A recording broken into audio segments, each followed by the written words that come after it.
محترم بزرگوں اور دوستوں، آج کا ٹاپک ہے متقیوں کا گھر یعنی جنت۔ اللہ سے دعا ہے کہ اللہ تعالیٰ مجھے اور آپ کو جنت والا عمل کر کے جنت حاصل کرنے کی توفیق عطا فرمائے۔ تو متقیوں کا بدلہ جنت ہے۔ اللہ تعالیٰ نے دنیا کو پیدا کیا اور دنیا کی جو چیزیں پیدا کیا یہ سب کی سب ختم ہونے والی، فنا ہونے والی ہے، اور قرآن کہتا ہے کل من علیہا فان، ہر چیز کو فنا ہے، ہر چیز ختم ہونے والی ہے، اگر کوئی چیز باقی رہنے والی ہے تو وہ اللہ کی ذات ہے۔ وَيَبْقَى وَجْهُ رَبِّكَ ذُو الْجَلَالِ وَالْإِكْرَامِ، اور جنت یہ ہمیشہ ہمیشہ رہنے والی اور اس کی نعمتیں بھی ہمیشہ ہمیشہ رہنے والی ہے۔ دنیا یہ مومن کا قید خانہ ہے، الدنیا سجن المؤمن وجنت للکافر، اور کافر کے لیے جنت ہے۔ اور ہم نے دنیا کی جیسی حقیقت ہے اس کو نہیں سمجھا، اور اسی طریقے سے ہم نے اللہ کی معرفت کو اور اللہ تعالیٰ کو نہیں سمجھا جیسا کہ اللہ کا حق ہے، ہم نے اس کی قدر کرنے کا حق ادا نہیں کیا۔ بہرحال اللہ تعالیٰ نے جنت والے اعمال کرنے والوں کو خوشخبری دیتا ہے، وہ یہ ہے کہ جب انسان کی موت آتی ہے اور وہ جنت کے اعمال لے کر آتا ہے، اللہ کہے گا رضی اللہ عنہم ورضوا عنہ، اللہ ان سے راضی اور وہ اللہ سے راضی اور خوش ہو جائیں گے۔ اور جنت یہ اللہ نے بنائی ہے، اللہ اس کا فاؤنڈر ہے، اور نبی کریم صلی اللہ علیہ وسلم یہ آپ ہمارے پڑوسی ہوں گے۔ اللہ نے وعدہ کیا ہے صبر کرنے والوں سے، تقوی اختیار کرنے والوں سے، مجاہدہ کرنے والوں سے، اور اللہ کی راہ میں اپنی جان مال لگانے والوں سے۔ وہ وعدہ کیا ہے؟ قرآن کہتا ہے وَجَزَاهُمْ بِمَا صَبَرُوا جَنَّةً وَحَرِيرًا، اللہ نے بدلہ دیا ہے، اللہ نے جزا دی ان کو جنہوں نے صبر کیا۔ کس کا؟ کس شکل میں دیا؟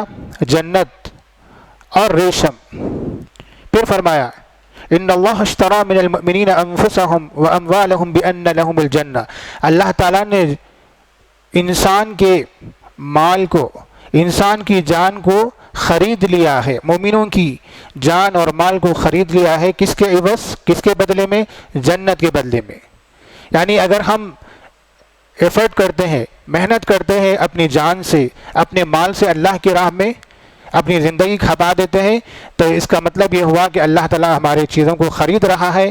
اسی طریقے سے وَأَمَّا مَنْ خَافَ مَقَامَ رَبِّهِ، اللہ تعالیٰ فرماتے ہیں جو اپنے رب کے مقام سے ڈرے اور اپنی نفس کی خواہشات، دل کی خواہشات کو دبا لے، روک لے، فَإِنَّ الْجَنَّةَ هِيَ الْمَأْوَىٰ، تو اس کا ٹھکانہ جنت ہے۔ پھر فرمایا وَسَارِعُوا إِلَىٰ مَغْفِرَةٍ مِّن رَّبِّكُمْ وَجَنَّةٍ، اگر تم کو دوڑ لگانا ہے، اگر تم کو کمپٹیشن میں حصہ لینا ہے تو پھر دوڑو اپنے رب کی مغفرت کی طرف، اور ایسی جنت جو زمین و آسمان کی چوڑائی کے برابر ہے۔ وَسَارِعُوا إِلَىٰ مَغْفِرَةٍ مِّن رَّبِّكُمْ وَجَنَّةٍ، پھر فرمایا وَلِمَنْ خَافَ مَقَامَ رَبِّهِ جَنَّتَانِ، جو اپنے رب کے مقام سے ڈرتا ہے اس کو دو جنتیں ملیں گی۔ اور ایک جگہ فرمایا ان المتقین فی جنات ونہر، متقی جو اللہ سے ڈرنے والے، پرہیزگاری اختیار کرنے والے ہوں گے، ان کے لیے جنت ان کا ٹھکانہ ہے اور نہریں ہوں گی وہاں پر۔ تو یہ خاص جو آیتیں ہیں جنت کے بارے میں، تو یہ جنت یہ بدلہ ہے، قیمت ہے، تجارت ہے، انتہا ہے۔ اب آئیے کہ جنت کیا اس وقت موجود ہے یا صرف قیامت کے دن پتہ چلے گا؟ اور قرآن و حدیث کی روشنی میں ہم دیکھتے ہیں کہ قرآن کہتا ہے اور حدیث کی بنیاد پر ہم کہہ سکتے ہیں کہ جنت اس وقت موجود ہے اور جنتی بھی موجود ہے۔ وہ کیسے؟ فرمایا کہ جنت ابھی اس وقت موجود ہے اور ہماری کوششوں سے یہ جنت حاصل ہونے والی نہیں ہے۔ نبی کریم صلی اللہ علیہ وسلم فرماتے ہیں کہ جنت تمہارے اعمال سے، تمہارے نماز، روزے، زکوٰۃ، حج سے، تمہارے بندوں کے حقوق سے، ماں باپ کی خدمت سے حاصل ہونے والی نہیں ہے۔ صحابہ نے پوچھا یہ ہم سب کے لیے ہے، آپ کے لیے؟ فرمایا میرے لیے بھی نہیں ہے۔ صحابہ نے کہا آپ نے تو دنیا کی محنتیں کی اللہ کے راستے میں، آپ نے مجاہدہ کیا، آپ نے صبر اختیار کیا، آپ نے تقوی اختیار کیا، آپ نے نبوت کا حق ادا کر دیا، پھر بھی آپ ایسی بات کہہ رہے ہیں؟ فرمایا ہاں، مگر یہ کہ اللہ اپنی رحمت سے مجھے جنت میں داخل کرے گا۔ پتہ چلا کہ رحمت ضروری ہے۔ بعض لوگ اس کا انکار کرتے ہیں کہ نبی کریم صلی اللہ علیہ وسلم کے بارے میں اتنی بڑی بات کر رہے ہیں۔ نبی کریم صلی اللہ علیہ وسلم کی حدیث پڑھ لیجئے، فرمایا کہ میں بھی جنت میں اپنے اعمال کی وجہ سے داخل نہیں ہو سکتا مگر یہ کہ اللہ کی رحمت ہو۔ پھر نبی صلی اللہ علیہ وسلم فرماتے ہیں کہ یہ جنت کوئی خیالی چیز نہیں ہے بلکہ یہ حقیقت ہے، اور یہ کوئی ڈریم یا خواب نہیں ہے بلکہ یہ واقع موجود ہے۔ اور فرمایا کہ جعفر رضی اللہ تعالیٰ عنہ، جعفر بن ابی طالب رضی اللہ تعالیٰ عنہ کے بارے میں کہ اللہ تعالیٰ نے ان کو پر لگا دیے ہیں، وہ فرشتوں کے ساتھ اڑ رہے ہیں، فرشتے جس طریقے سے پروں کے ذریعے اڑتے ہیں وہ بھی اڑ رہے ہیں جنت کے اندر۔ اور اس سے پتہ چلا کہ جنت موجود ہے اور جنتی بھی موجود ہے۔ پھر فرمایا کہ حمزہ رضی اللہ تعالیٰ عنہ جو شہید ہو گئے وہ بھی جنت میں مسیروں پر یعنی ٹیک لگا کر بیٹھے ہوئے ہیں۔ اب حمزہ رضی اللہ تعالیٰ عنہ کون ہیں؟ جو اللہ کے راستے میں شہید ہو گئے۔ اور قرآن کہتا ہے وَلَا تَحْسَبَنَّ الَّذِينَ قُتِلُوا فِي سَبِيلِ اللَّهِ أَمْوَاتًا، تم جو لوگ اللہ کی راہ میں مر چکے ہیں ان کو مردہ مت کہو، بل احیاء، بلکہ وہ زندہ ہیں، عند ربہم یرزقون، اپنے رب کے پاس رزق کھا رہے ہیں، ان کو رزق دیا جا رہا ہے۔ تو حمزہ رضی اللہ تعالیٰ عنہ کے بارے میں فضیلت یہ آئی ہے کہ وہ جنت میں اس وقت مسیروں پر ٹیک لگائے بیٹھے ہوئے۔ اسی طریقے سے فرمایا کہ ایک گزشتہ رات کو نبی کریم صلی اللہ علیہ وسلم فرماتے ہیں گزشتہ رات کو میں جنت میں داخل ہوا، اس وقت میرا استقبال ایک لڑکی کر رہی تھی۔ میں نے پوچھا تم کون ہو؟ کہا کہ میرا نام کیا ہے؟ فرمایا کہ میں جو ہے حارثہ کی بیٹی ہوں، زید بن حارثہ کی بیٹی ہوں۔ ایک لڑکی جواب دے رہی ہے اور آپ کا استقبال کر رہی ہے جنت کے اندر۔ پھر فرمایا گزشتہ رات میں جب جنت میں داخل ہوا تو ایک صحابی کی خیرت کی آواز سنی۔ اس کا مطلب یہ نکلا کہ قرآن مجید کی تلاوت وہاں بھی ہوگی، حالانکہ نماز نہیں ہے، کوئی عبادت نہیں ہے، لیکن قرآن کریم کی عبادت، قرآن کی تلاوت ہوگی۔ فرمایا کہ وہ حارثہ بن نعمان تھے، ان کا نام حارثہ بن نعمان تھا۔ بہرحال جنت کے اندر جب معزز اور مکرم لوگوں کو لے جایا جائے گا ٹولی ٹولی، اور اسی طریقے سے ان کو ایک ایک ٹیم کے ذات ایک ایک ٹیم بنا کر ان کو لے جایا جائے گا۔ اور یہ کب ہوگا؟ جب کہ قیامت قائم ہو جائے گی۔ قیامت جب قائم ہو جائے گی اور اس کے بعد ان کے حساب اور کتاب کا معاملہ شروع ہوگا اور حشر برپا ہوگا، لوگ پریشانی کے عالم میں ہوگی اور لوگ سفارش کے لیے تڑپیں گے کہ ہمارا حساب آخر کب ہوگا۔ سب اپنی سب کی پڑی ہوگی، بے چین ہو جائیں گے، اور جو انبیاء علیہ السلام کو جانیں گے سب سے پہلے آدم علیہ السلام کے پاس جائیں گے اور کہیں گے کہ اے آدم علیہ السلام، آپ نبی ہیں، آپ ہمارے باپ ہیں، ہمارے لیے سفارش کر دیجیے۔ وہ کہیں گے یہ میرا حق نہیں ہو سکتا، سفارش کا حق میرا نہیں ہے۔ پھر آگے نوح علیہ السلام کے پاس جائیں گے، وہاں پر بھی وہی جواب ملے گا۔ ابراہیم علیہ السلام کے پاس جائیں گے، وہاں پر بھی یہی جواب ہوگا۔ بہت سارے نبیوں کے پاس جائیں گے، سب کا ایک ہی جواب ہوگا کہ ہم اس کے مستحق نہیں ہیں سفارش کے۔ سب سے آخر میں نبی صلی اللہ علیہ وسلم کے پاس جائیں گے، آپ کہیں گے کہ ہاں یہ میرا حق ہے، سفارش کا حق میرا ہے، انا لہا۔ نبی صلی اللہ علیہ وسلم سفارش کے لیے لمبا سجدہ کریں گے اللہ کے حکم سے، اور ایسی تسبیح بیان کریں گے، ایسی تعریف جو کبھی ہم دنیا میں بیان ہی نہیں کر سکتے، ایسے ایسے الفاظ، لمبا سجدہ ہوگا۔ آخر میں اللہ تعالیٰ حکم دیں گے نبی کریم صلی اللہ علیہ وسلم کو اپنا جو سر ہے، سر مبارک کو اٹھائیے، ارفع رأسک۔ اس کے بعد کہیں گے تم شفاعت کرو، میں تمہاری سفارش کو قبول کروں گا۔ تو آپ بڑی سفارشیں کریں گے۔ سب سے پہلے جو سفارش کریں گے اور وہ یہ ہوگی کہ بہت سارے لوگ آپ کی وجہ سے، شفاعت کی وجہ سے، بغیر حساب کتاب کے جنت میں داخل ہو جائیں گے، کوئی حساب کتاب نہیں ہوگا۔ نمبر 2 کیٹیگری ہوگی، جہنم کے مستحق ہوں گے کچھ لوگ، لیکن سفارش کی وجہ سے جہنم میں داخل نہیں ہوں گے، ڈائریکٹ جنت میں چلے جائیں گے۔ کچھ لوگ وہ ہوں گے جو تھوڑے سے عذاب کے بعد آپ کی سفارش کی وجہ سے جنت میں داخل ہوں گے۔ اور اسی طریقے سے ایک کے بعد ایک آگے چل کے آپ دیکھیں گے سفارش آخری سفارش جو اسپیشلی آپ کریں گے اپنے چچا ابو طالب کے بارے میں۔ کیوں؟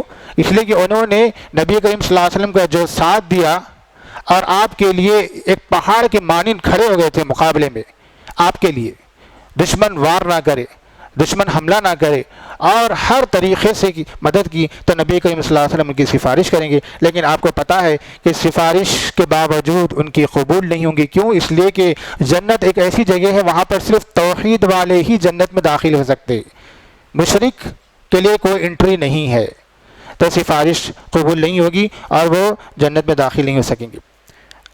آگے دیکھیے، جنت کے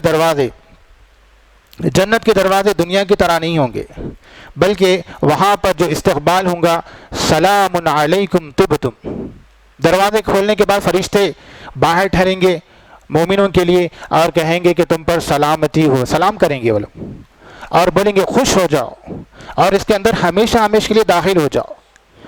اور اس کے بعد کچھ جہنمی نکالے جائیں گے، اور جہنمیوں کے بارے میں آتا ہے کہ جب وہ جہنم سے نکالیں گے تو جہنم اور جنت کے درمیان ایک جگہ ہوگی، وہاں پر ان کو ٹھہرایا جائے گا۔ ابھی جنت میں داخل نہیں ہوں گے، ٹھہرایا جائے گا، پھر ان کو کہا جائے گا کہ اپنے جو ظلم ہے ایک دوسرے کے پہلے وہ چکا لو، ایک دوسرے کو معاف کر لو، صفایا ہو جائے، اس کے بعد پھر تمہاری انٹری ہوگی۔ تو ایک مقام پر ان کو ٹھہرایا جائے گا۔ اسی طریقے سے آپ دیکھیں گے کہ جنت جو سب سے چھوٹی ہو سکتی تو وہ ایک دنیا کے برابر ہو سکتی، اور ایک ٹولی جو بغیر حساب کے جائیں گی تو ان کے جو چہرے ہوں گے وہ 14ویں رات کے چاند کے مانند ہوں گے، انتہائی خوبصورت چمکدار، اور دل میں اگر کوئی کینہ کپٹ ہے، غصہ ہے کسی کے بارے میں، حسد جلن ہے یا جو بھی کمزوری ہے دل کی، اللہ تعالیٰ پہلے اس کو صاف کر دیں گے۔ اور یہ وہ کون لوگ ہوں گے جو رات و دن تسبیح بیان کرنے والے ہوں گے۔ اللہ تعالیٰ فرماتے ہیں وَنَزَعْنَا مَا فِي صُدُورِهِم مِّن غِلٍّ، جب ان کو ہم جنت میں داخل کریں گے تو سب سے پہلے داخل ہونے سے پہلے ان کے سینوں کو صاف کر دیں گے، پاک و صاف۔ کسی کے بارے میں بغض ہے، کینہ ہے، حسد ہے، جلن ہے، وہ صاف ہو جائے گی، اس کے بعد وہ جائیں گے۔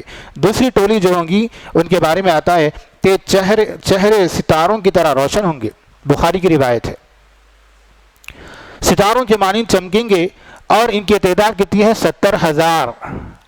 70,000 کا مطلب صرف 70,000 نہیں ہے، بلکہ اس سے بھی کہیں زیادہ اضافہ ہوگا، اس کے اندر تعداد کے اندر اضافہ ہوتے جائیں گا، اور یہ بغیر حساب کے جنت میں داخل ہونے والے لوگ ہیں۔ اللہ تعالی ہمیں بھی اس میں شامل فرمائے۔ پھر آپ دیکھیں گے کہ ہم جنت میں کیسے جائیں گے۔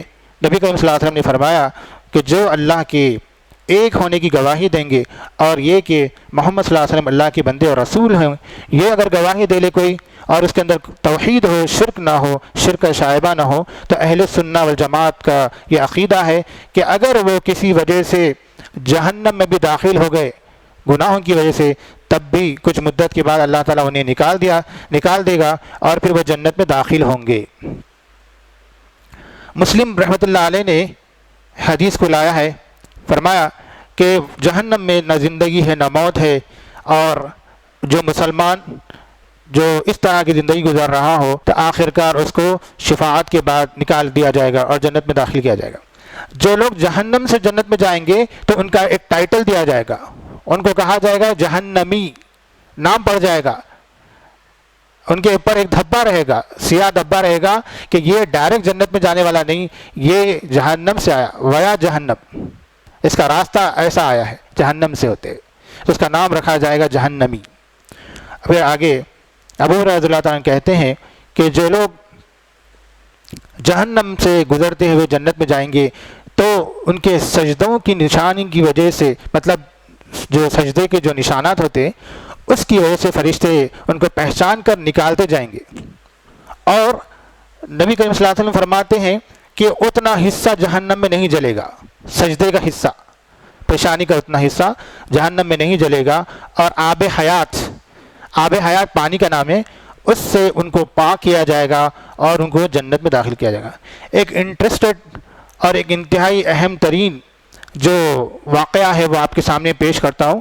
سب سے آخر میں جو جہنم سے نکالا جائے گا آدمی، سب سے آخری مومن، اس کا کیا معاملہ ہوگا؟ ذرا تفصیل سے سنیے۔ جب وہ جہنم سے نکالا جائے گا تو ایک بڑی کامیابی سمجھے گا اور کہے گا تبارک الذی نجانی منک، جہنم سے خطاب کرتے ہوئے، جہنم کو دیکھتے ہوئے کہے گا کہ تبارک الذی، اللہ تعالیٰ وہ بابرکت ذات ہے جس نے تجھ سے مجھے نجات دی، آزادی دی، اور کہے گا کہ اتنی بڑی آزادی، اتنی بڑی نعمت دی کہ جو مجھ سے پہلے کسی کو اور میرے بعد کسی کو نہیں دی۔ مطلب اتنا خوش ہو جائے گا، اتنا خوش ہو جائے گا، ابھی جنت میں داخل نہیں ہوا، نہ جنت میں داخل ہونے کے لیے کوئی چیز ہے اس کے پاس، لیکن جہنم سے جب نجات ملے گی تو سمجھے گا بہت بڑا کامیاب ہو گیا میں۔ پھر اس کے بعد ایک سامنے درخت نظر آئے گا اس کو، اللہ کے حکم سے وہ درخت اس کے سامنے رہے گا۔ اب وہ سوال کرنے لگے گا اللہ تعالیٰ سے، کیسی حیرت بڑی اس کی دیکھیے، اب تو کہا کہ میں بہت بڑی کامیابی حاصل کر لیا، اب ایک سوال کر رہا، اے اللہ جو جھاڑ نظر آ رہا ہے، درخت نظر آ رہا ہے، ذرا وہاں تک مجھے انٹری کروا دے، اجازت دے دے تاکہ میں وہاں سایہ دار درخت سے سایہ حاصل کروں اور پانی پی لوں۔ اللہ تعالیٰ ایک اس سے عہد لیتے ہیں، کہتے ہیں کہ ٹھیک ہے میں تمہیں اجازت دیتا ہوں، لیکن آئندہ ایسا سوال، ایسی دعا نہیں کرنا، دوبارہ ایسا سوال نہیں کرنا۔ وہ وعدہ کرتا ہے، کہتا ہے کہ اس کے بعد میں آپ سے سوال نہیں کروں گا۔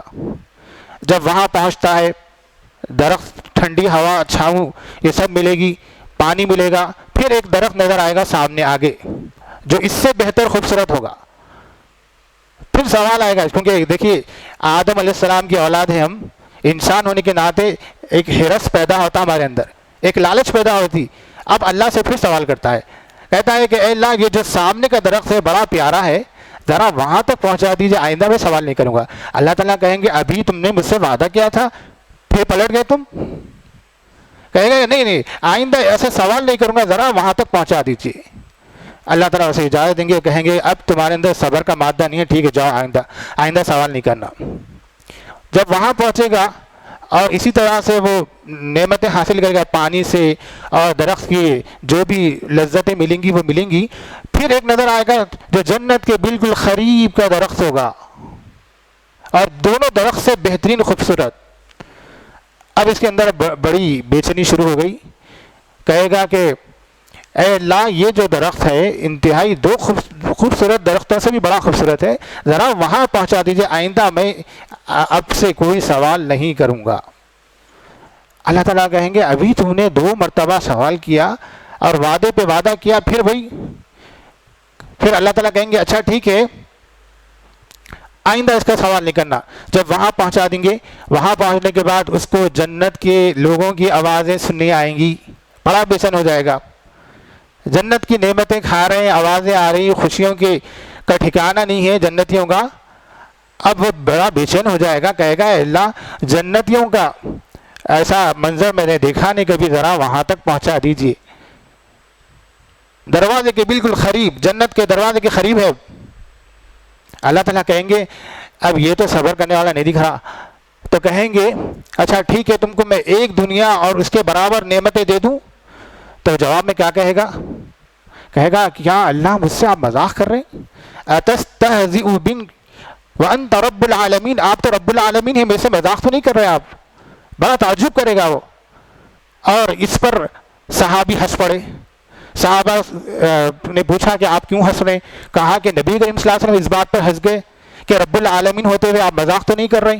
پھر اس کے بعد رب العالمین ہنس پڑے اس بات پر کہ وہ بندہ اس طرح سے کہتا ہے کہ اتستہزئ بی، کہ آپ مذاق تو نہیں کر رہے جبکہ آپ رب العالمین ہیں۔ پھر اللہ تعالیٰ کہیں گے نہیں، میں اصل میں ہر چیز پر قادر ہوں، پھر اس کو جنت میں داخلہ مل جائے گا۔ کوئی نیکی نہیں کی لیکن جنت میں چلے گا وہ، یہ سب سے آخری جہنمی جو جہنم سے نکل کر جنت میں جانے والا تھا۔ پھر آگے دیکھیں گے کہ جنتیوں کے بارے میں جو کپڑے دیے جائیں گے وہ کپڑے کبھی پرانے نہیں ہوں گے، اسی طریقے سے جوانی کبھی ختم نہیں ہوگی۔ پھر سوال یہ ہے کہ کون ہے جو جنت کو خریدنا چاہے اور برائیوں کو ختم کر کے اپنے آپ کو پاک کرنا چاہے؟ ایک ایسی جنت جو ما لا عین رأت، کبھی آنکھوں نے دیکھا ہی نہیں، ولا اذن سمعت، کوئی کانوں نے اس کی تعریف سنی ہی نہیں، ولا خطر علی قلب بشر، دل میں کبھی ہم احساس بھی نہیں کر سکتے کہ جنت ہے کیسی، امیجن نہیں کر سکتے۔ ایسی جنت کے لیے کون اس جنت کو خریدے گا؟ اب جنتوں کے بارے میں قرآن کہتا ہے کہ فَلَا تَعْلَمُ نَفْسٌ مَا أُخْفِيَ لَهُم مِّن قُرَّةِ أَعْيُنٍ جَزَاءً بِمَا كَانُوا يَعْمَلُونَ۔ نبی کریم صلی اللہ علیہ وسلم جنت کا نقشہ بیان کرتے ہوئے کہتے ہیں کہ جنت سونے اور چاندی کی اینٹوں سے بنی ہوئی ہے۔ کیسی خوبصورت ہوں گی جنت، زیورات سے، اور فرمایا کہ لؤلؤ یعنی موتیوں سے بھری ہوگی، یاقوت اور مرجان نام ہے اس کے، اور زعفران ہوگا اس کے اندر۔ فرمایا فَلَا تَعْلَمُ نَفْسٌ مَا أُخْفِيَ لَهُم مِّن قُرَّةِ أَعْيُنٍ، کوئی آدمی نہیں جانتا کہ اللہ تعالیٰ نے اس کی آنکھوں کی ٹھنڈک کے لیے کیا کچھ چھپا رکھا ہے جنت کی شکل میں۔ فَلَا تَعْلَمُ نَفْسٌ مَا أُخْفِيَ لَهُم مِّن قُرَّةِ أَعْيُنٍ۔ ایک اور پوائنٹ ہے کہ جنتیوں کے درجے الگ الگ ہوں گے، مطلب جیسے اعمال ہوں گے اس حساب سے ان کے جنت کے الگ الگ فلورس ہوں گے، الگ الگ منازل ہوں گے، الگ الگ ٹھکانے ہوں گے۔ جیسا کہ کسی کے اندر جو ہے تقویٰ زیادہ ہے، کسی کے اندر صبر زیادہ ہے، کسی کے اندر بندوں کے حقوق میں اضافہ ہے، کسی کے اندر نمازوں کا، کسی کے اندر کچھ اور ہے، تو ان کے الگ الگ درجے بنا کر ان کو الگ الگ جنتوں میں داخل کیا جائے گا، الگ الگ فلور میں داخل کیا جائے گا۔ اور نبی کریم صلی اللہ علیہ وسلم فرماتے ہیں کہ جنت الفردوس کا سوال کرو۔ کیوں؟ اس لیے کہ وہ عرش کے بالکل نیچے ہے، عرش اس کا چھت ہے، اور وہاں سے نہریں بہتی ہوں گی۔ ایک صحابی ہے ام حارثہ رضی اللہ عنہ، وہ آتی ہیں نبی کریم صلی اللہ علیہ وسلم کی خدمت میں، کہتی ہے کہ یا نبی صلی اللہ علیہ وسلم، میرا ایک بیٹا تھا جو میدان میں شہید ہو گیا، کیا آپ اس کے بارے میں بتا سکیں گے کہ اس کا ٹھکانہ کہاں ہے؟ آپ نے فرمایا کیا جنت میں الگ الگ کیٹیگریز نہیں ہیں، الگ الگ منازل، الگ الگ فلورس نہیں ہیں؟ تمہارا جو بیٹا ہے وہ جنت الفردوس میں سب سے اعلیٰ مقام پر ہے۔ اللہ اکبر۔ وہ صحابی کہتی ہیں کہ اگر اے نبی، وہ سوال کرتے وقت کہتی ہیں اے نبی اگر آپ کہہ دیں کہ وہ جنت میں ہے تب تو میں سکون میں ہوں، اب میں رونا بند کر دیتی ہوں، لیکن اگر وہ جنت میں نہیں ہے تو پھر میری بے چینی شروع ہو جائے گی۔ آپ نے فرمایا کہ وہ جنت الفردوس میں اعلیٰ مقام پر ہے۔ اور ایک سوال ہوا صحابہ سے کہ کیا کوئی انبیاء کے مقام تک پہنچ سکتا جنت میں؟ تو نبی کریم صلی اللہ علیہ وسلم فرماتے ہیں جو لوگ اللہ پر ایمان لائے اور رسولوں کو سچ جانا وہ جنت میں اس مقام تک پہنچ سکتے ہیں۔ پھر جنت کے بارے میں مزید تعریف کرتے ہوئے فرمایا کہ جنت اس کی مٹی مشک ہے، مشک جو سب سے پیاری اور بہت ہی خوبصورت خوشبو کا نام ہے، اور فرمایا کہ وہاں پر کافور ہے، اور وہاں پر جو چشمے ہوں گے پانی کے، الگ الگ قسم کے شراب کے، ان کے الگ الگ نام دیے گئے قرآن میں، بعض جگہ فرمایا تسنیم، بعض جگہ فرمایا سلسبیل، اور بعض جگہ الگ الگ نام دیے گئے ہیں۔ اور فرمایا اللہ تعالیٰ وفی ذالک فلیتنافس المتنافسون، جو یہ نعمتیں حاصل کرنا چاہتے ہیں ان کو چاہیے کہ اس فیلڈ کے اندر کمپٹیشن کرے، جنت کے بارے میں کمپٹیشن کرے کہ میں جنت میں سب سے اعلیٰ مقام پر جاؤں گا، اس کے لیے بڑی محنت کرے۔ جیسے دنیا کے اندر ہم محنت کرتے ہیں تاکہ ہم دوسروں کے مقابلے کریں، ان سے آگے بڑھنے کی کوشش کریں، ان کے پاس ایک بنگلہ ہے تو میں 2 بنگلے، ان کے پاس ایک بلڈنگ ہے تو میرے پاس 2، ان کے پاس ایک کار ہے تو میرے پاس 2، ان کے پاس اتنا مال تو میرے پاس اتنا مال۔ اللہ تعالیٰ فرما رہے ہیں نہیں، کمپٹیشن ان چیزوں میں نہیں، کمپٹیشن کرنا ہے تو جنت کے لیے کرو۔ پھر آگے فرمائیں کہ جنت ان کے لیے بنائی گئی ہے جو ان کے اندر خصوصیات ہیں، کیا کیا ہے؟ جو کھانا کھلاتے ہیں لوگوں کو، جو اچھی بات کرتے ہیں لوگوں سے، جو روزے رکھتے ہیں، جو تہجد ایسے وقت پڑھتے جب کہ لوگ سوتے ہوں۔ جب نبی کریم صلی اللہ علیہ وسلم مدینہ پہنچے تھے پہلی بار، تو اس وقت کا جو منظر تھا، اس وقت عبداللہ بن سلام رضی اللہ تعالیٰ عنہ راوی ہیں، وہ کہتے ہیں کہ لوگ باہر نکلے استقبال کو، بچے بڑے بوڑھے سب، عورتیں۔ نبی کریم صلی اللہ علیہ وسلم جو سب سے پہلی روایت مدینے میں فرمائے، وہ پہلی روایت یہ تھی کہ اے لوگو افشوا السلام، سلام کو عام کرو، اطعموا الطعام، لوگوں کو کھانا کھلاؤ۔ پھر فرمایا وصلوا الارحام، رشتہ داریوں کے ساتھ صحیح رہو۔ پھر آگے فرمایا کہ تہجد میں اٹھ کر ایسے وقت جب کہ سب سوتے ہوں نماز پڑھ لو، تم سیدھے جنت میں جاؤ گے سلامتی کے ساتھ، سیفٹی کے ساتھ جاؤ گے۔ تو یہ کام کرنے ہیں جنت کے لیے۔ پھر فرمایا کہ اگر آپ چاہتے ہیں جنت میں گھر بنائے، جنت تو ایک پورا گارڈن ہے، وہاں کوئی محل نہیں ہے، وہاں کوئی گھر نہیں ہے، صرف گارڈن ہے۔ اب اگر کوئی محل چاہتا ہے تو نبی کریم صلی اللہ علیہ وسلم فرماتے ہیں من بنا للہ مسجدا، جو اللہ کے لیے مسجد کو تعمیر کرتا ہے، ضروری نہیں ہے کہ پوری مسجد کو اپنے پیسے سے کر دے، بلکہ کچھ پیسہ لگائے، کوئی جانماز کا خرچ، کوئی جو ہے فین کا خرچ، کوئی بھی شکل میں اگر اپنے ذمے لیتا ہے تو فرمایا کہ اگرچہ وہ تھوڑی ہی چیز کیوں نہ کرے، اللہ تعالیٰ کہتا ہے بن اللہ لہ بیتا فی الجنہ، اللہ تعالیٰ اس کے لیے اس کے بدلے میں محل تعمیر کرتا ہے جنت کے اندر۔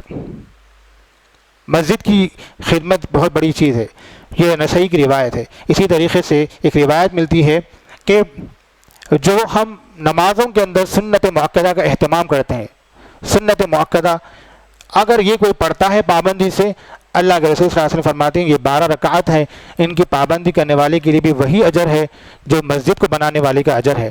من بنى للہ مسجدا، جو اللہ کے گھر کو تعمیر کرتا ہے اللہ تعالیٰ بھی گھر تعمیر کرتا ہے جنت میں، جو 12 رکعت کو پابندی سے پڑھتا ہے سنت مؤکدہ، اللہ تعالیٰ اس کے لیے بھی محل تعمیر کرتا ہے۔ ایک اہم سوال ہے کہ جنت میں کیا رات دن ہوں گے؟ کیا وہاں پر ٹائم ہوگا؟ سوال ہے۔ اور قرآن و حدیث کی روشنی میں جواب یہ ہے کہ جنت میں ہمیشہ نور ہوگا جو عرش کے پاس سے آئے گا جنت کے اندر۔ اب دن رات کا فرق نہیں کر سکیں گے آپ، ہمیشہ روشنی ہے۔ تو ابن تیمیہ رحمۃ اللہ علیہ کہتے ہیں کہ اصل میں جنت کا حال یہ ہوگا کہ وہاں پر جنتی اگر چاہیں کہ رات کا منظر ہو جائے تو دروازے لگا دیں گے، پردے لگا دیں گے تاکہ رات کا سین آ جائے۔ جب ان کو پسند آئے کہ دن کا مزہ لیں تو پھر وہ پردے ہٹا دیں گے، دروازے ہٹا دیں گے، پھر وہ دن کا منظر ہو جائے گا۔ ابن تیمیہ رحمۃ اللہ علیہ فرماتے ہیں کہ اس وقت نہ سورج ہوگا نہ چاند ہوگا۔ کہاں ہوں گے یہ؟ جہنم میں اللہ تعالیٰ ان کو ڈال دیں گے۔ سورج اور چاند غیب، پہاڑ غیب، ستارے غیب، یہ بڑی بڑی جو نشانیاں ہم دیکھ رہے ہیں یہ سب جنت کے موقع پر سب ختم ہو جائیں گے، ٹائم کا کوئی معاملہ ہی نہیں ہوگا۔ جیسے ہم دنیا میں دیکھتے ہیں شمسی کیلنڈر، قمری کیلنڈر، اس حساب سے ہم جو ہے کیلکولیشن کرتے ہیں ٹائم کا، وہاں ٹائم کا کوئی بات ہی نہیں ہے، اس لیے کہ ٹائم لے کے کیا کریں گے؟ ہمیشہ ہمیشہ رہنا ہے وہاں پہ، ٹائم کا معاملہ ہی ختم، سورج ختم، چاند ختم، تو عرش کے پاس سے ان کو روشنی آتی رہے گی۔ پھر آگے کھانے کے بارے میں کہ دنیا کے اندر ہم جو کھاتے ہیں پیتے ہیں بڑی مشقت والی چیز ہے، دنیا کے اندر کھانے کے لیے بڑی محنت کرنا پڑتا ہم کو، پیسہ کمانا، خون پسینہ ایک کر دینا، تب جا کے کھانا بڑی محنتوں کے بعد عورتیں بناتی ہیں، جب آتا ہے پھر کبھی ہضم بھی ہوتا کبھی نہیں بھی ہوتا۔ دنیا کا یہ کھانا ہے۔ اور جنت کا کھانا کیا ہے؟ وہاں پر کوئی بھوک اور پیاس نہیں ہوگی، پھر کیوں کھائیں گے کھانا؟ پانی کیوں پئیں گے؟ وہاں کوئی ٹوائلٹ کا نظم نہیں ہے، اس لیے کہ ٹوائلٹ بھی نہیں آتا وہاں۔ تو علماء کہتے ہیں کہ اصل میں وہاں پر بھوک پیاس کا معاملہ نہیں، وہاں پر ایک ٹیسٹ کے لیے، ایک مزے کے لیے کھائیں گے پئیں گے، کیونکہ جنت ہے مزے کے لیے، اور وہاں عائش کرنا ہے تو وہاں کرنا ہے۔ تو فرمایا علماء کہ وہاں پر بھوک اور پیاس نہیں ہوگی، بلکہ وہ ٹیسٹ کے لیے کھائیں گے اور پئیں گے۔ اور جنت کے جھاڑوں کے بارے میں آتا ہے کہ جنت کے جھاڑ، ایک وہ جھاڑ جو عام جھاڑ ہوگا، اگر کوئی سواری سوار کرنا چاہے تو 100 سال لگ جائیں گے لیکن وہ جھاڑ ختم نہیں ہوگا، ایک جھاڑ۔ سدرۃ المنتہا جو جھاڑ ہے اس کی ایک بڑی کیفیت ہے۔ پھر طوبیٰ نامی ایک جھاڑ ہے، اور اس جھاڑ کے بارے میں نبی کریم صلی اللہ علیہ وسلم فرماتے ہیں کہ یہ جنتیوں کے کپڑے اس سے تیار ہوتے ہیں، جھاڑ سے۔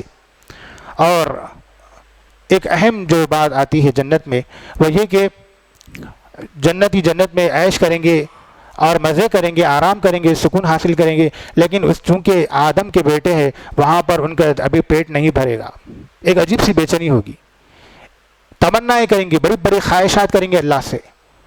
جو دنیا میں کھیتی باڑی کرتا تھا وہ کھیتی باڑی کی خواہش کرے گا اللہ سے۔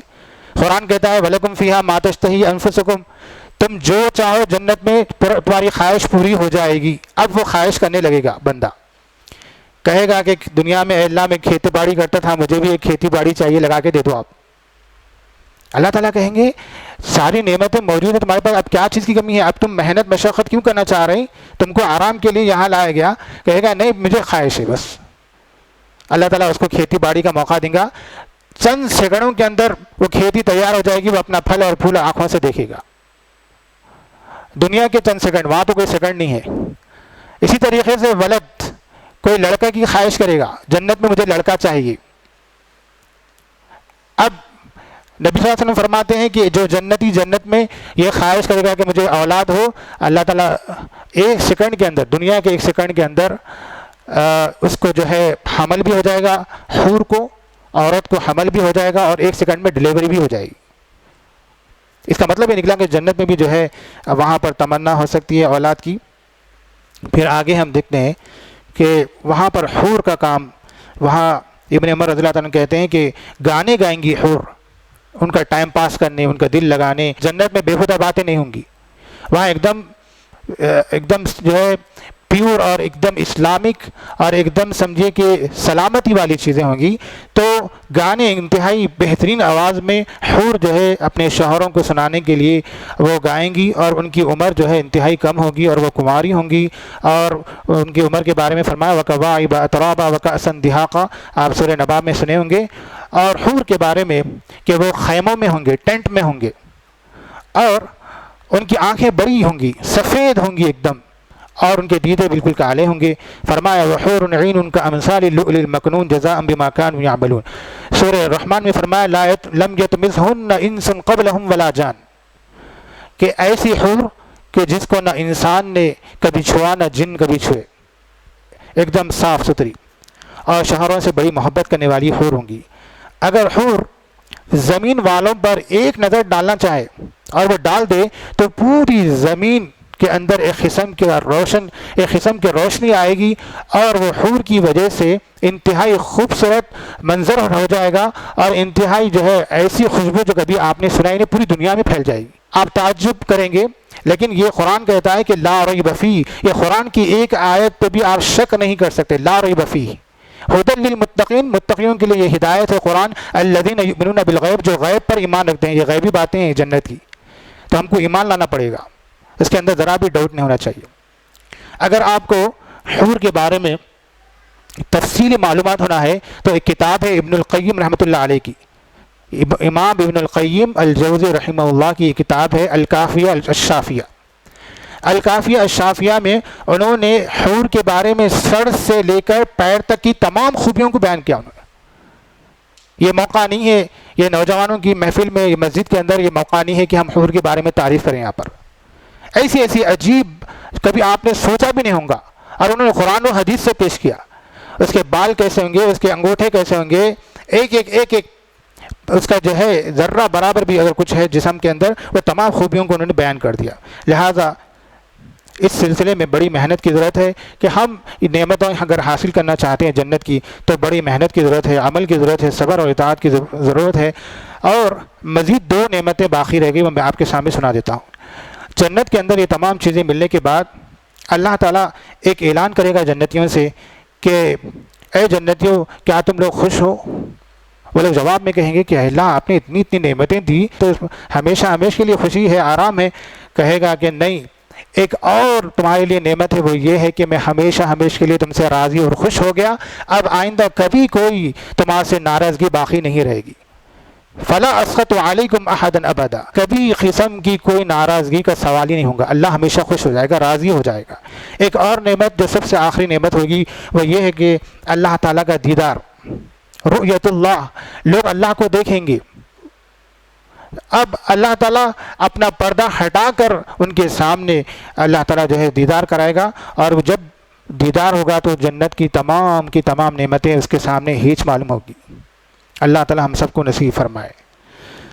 تو بہرحال یہ جنت کی چند باتیں آپ کے سامنے بتایا گیا۔ آگے دنیا کے بارے میں اور جنت کی نعمتوں کے بارے میں علماء کہتے ہیں کہ دنیا ایک خطرہ ہے، اور جنت اور اس کی نعمتیں سمندر ہے۔ سمندر سے اگر آپ ایک خطرہ نکال لو وہ دنیا ہے، اور باقی تمام کا تمام سمندر کو آپ لے لیجیے اور جنت کو لے لیجیے، یہ برابر ہے۔ لہذا دنیا کے معاملے میں جو کوششیں ہو رہی ہے اس سے کہیں زیادہ ہم کو آخرت کی فکر کرنی چاہیے۔ دنیا کے مزے بالکل ٹیمپروری ہے، اس کا جو ہے وقت کا صحیح استعمال ہونا چاہیے، اور یہ جنت جو ہے متقیوں کا ٹھکانہ ہے۔ تقویٰ کا مطلب یہ ہے کہ آپ پرہیزگاری کریں، صبر کریں اللہ کی اطاعت میں، اور برائیوں سے بچتے ہوئے صبر کریں۔ اللہ تعالیٰ سے دعا ہے کہ اللہ تعالیٰ مجھے اور آپ کو عمل کر کے جنت حاصل کرنے کی توفیق عطا فرمائے۔ اللہ اپنی خاص رحمت سے ہم سب کو جنت میں جگہ عطا فرمائے۔